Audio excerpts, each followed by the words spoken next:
नमस्कार।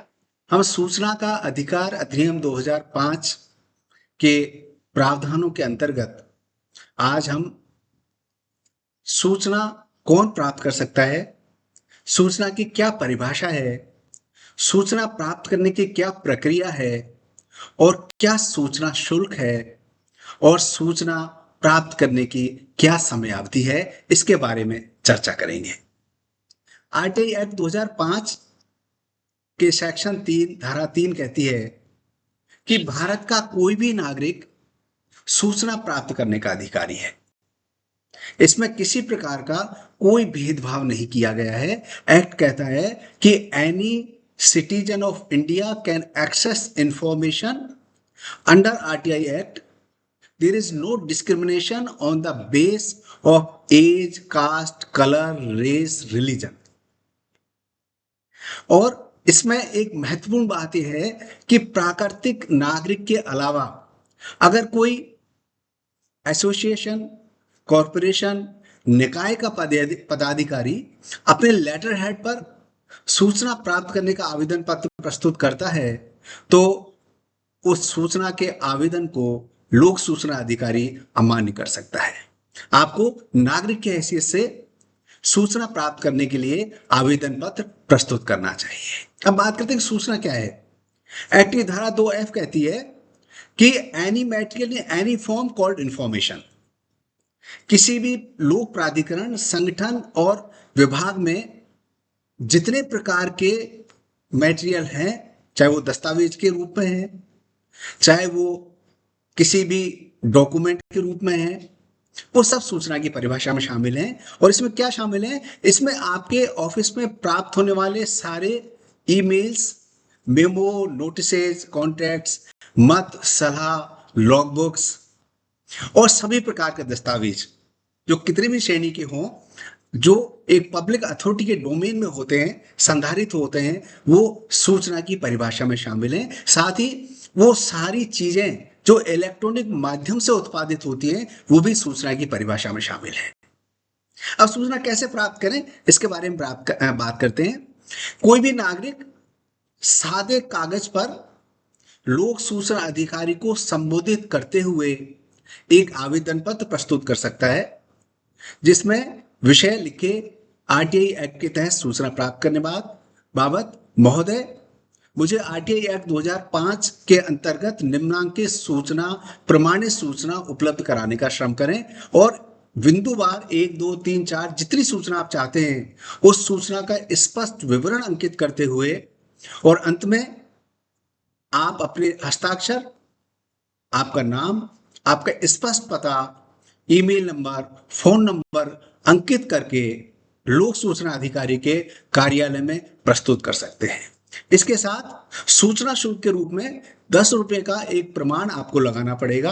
आप 10 रुपया सूचना शुल्क नकद जमा करा सकते हैं कार्यालय में, बैंक ड्राफ्ट के माध्यम से दे सकते हैं, बैंकर्स चेक के माध्यम से दे सकते हैं और भारतीय पोस्टल ऑर्डर आईपीओ के माध्यम से उपलब्ध जमा करा सकते हैं।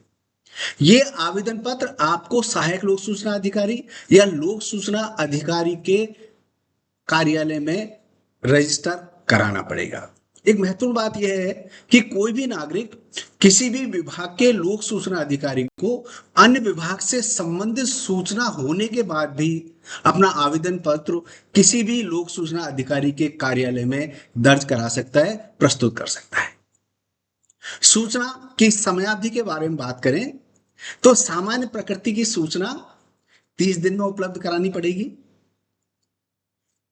अगर कोई आवेदन पत्र सहायक लोक सूचना अधिकारी के दफ्तर में दाखिल किया गया है तो उस स्थिति में 35 दिन सूचना उपलब्ध कराने की समयावधि होगी। अगर कोई ऐसी सूचना है जो किसी व्यक्ति के जीवन और स्वतंत्रता से संबंधित है तो वो 48 घंटे में सूचना उपलब्ध कराने के लिए एक्ट कहता है। और ऐसी कोई सूचना जो तृतीय पक्षकार से संबंधित है, थर्ड पार्टी इंफॉर्मेशन है, तो वो 40 दिन में उपलब्ध कराना एक्ट के प्रावधानों के अंतर्गत आवश्यक अनिवार्य है।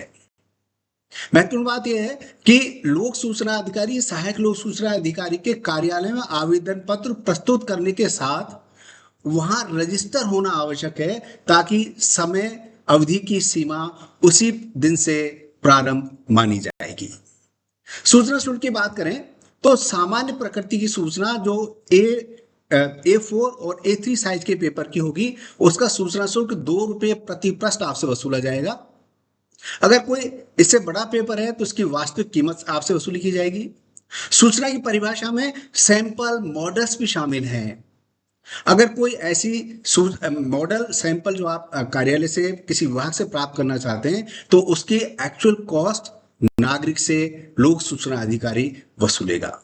साथ ही अगर कोई ऐसा नागरिक है जो बीपीएल श्रेणी का है, एक्ट कहता है कि सूचना के अधिकार में जो नागरिक गरीबी के रेखा के नीचे जीवन यापन कर रहे हैं उनको निःशुल्क सूचना प्राप्त की जाएगी। ऐसी स्थिति में आवेदन पत्र प्रस्तुत करते समय बीपीएल नागरिक को बीपीएल कार्ड की फोटोकॉपी लगानी पड़ेगी। लेकिन सूचना शुल्क के लिए अगर कोई बीपीएल कहता है कि मुझे रंगीन फोटोकॉपी की प्रतियां चाहिए तो ऐसी स्थिति में लोक सूचना अधिकारी उनसे शुल्क, अतिरिक्त शुल्क जो रंगीन फोटोकॉपी की वास्तविक शुल्क होगा वो वसूल करने का अधिकारी है। अगर कोई डिजिटल फॉर्म में सूचना संधारित है, डोमेन में है, जो इलेक्ट्रॉनिक माध्यम से उत्पादित है, तो ऐसी स्थिति में फ्लॉपी का 50 रुपये प्रति पृष्ठ, कोई डिस्क है उसमें 50 रुपये प्रति कॉपी नागरिक से वसूला जाएगा। साथ ही अगर कोई प्रिंटेड मटेरियल है जो इलेक्ट्रॉनिक माध्यम से उत्पादित है तो उसका 2 रुपया प्रति पृष्ठ लोक सूचना अधिकारी नागरिक से वसूलेगा। अगर कोई अतिरिक्त शुल्क की मांग लोक सूचना अधिकारी करता है तो नागरिक का ये अधिकार है कि वो एक रिव्यू प्रार्थना पत्र प्रथम अपील अधिकारी के कार्यालय में दे सकता है कि मुझसे लोक सूचना अधिकारी अधिक शुल्क की मांग कर रहा है। ऐसी स्थिति में आवेदन शुल्क के साथ लोक सूचना अधिकारी के कार्यालय में आवेदन पत्र प्राप्त होने की स्थिति में सूचना उपलब्ध कराने की समय अवधि की घड़ी रुक जाएगी। जिस दिन अतिरिक्त शुल्क नागरिक जमा कराएगा उस दिन से वापस सूचना प्राप्त करने की घड़ी प्रारंभ हो जाएगी। सूचना प्राप्त करने के लिए नागरिक को सामान्य सहज सरल प्रक्रिया है, किसी प्रकार का कोई फॉर्मेट नहीं है, किसी अन्य व्यक्ति की सहायता की आवश्यकता नहीं है। अगर कोई व्यक्ति, कोई नागरिक निरक्षर है, दिव्यांग है, चल नहीं सकता, बोल नहीं सकता, लिख नहीं सकता, वो भी इस आरटीआई एक्ट के तहत सूचना प्राप्त करने का अधिकारी है। वो लोक सूचना अधिकारी के कार्यालय में जा सकता है, अपना मौखिक अनुरोध लोक सूचना अधिकारी को कह सकता है और लोक सूचना अधिकारी के दायित्व है कि वो उसके अनुरोध को लिखित में दर्ज करे और नागरिक को सूचना उपलब्ध कराए। सूचना तक पहुंच बनाए रखने की संपूर्ण जिम्मेदारी लोक सूचना अधिकारी की है। इसमें किसी प्रकार के तीसरे व्यक्ति की भागीदारी की आवश्यकता नहीं है। कोई भी भारतीय नागरिक सामान्य प्रक्रिया के तहत सूचना प्राप्त करने का अधिकारी है। नमस्कार, जय हिंद।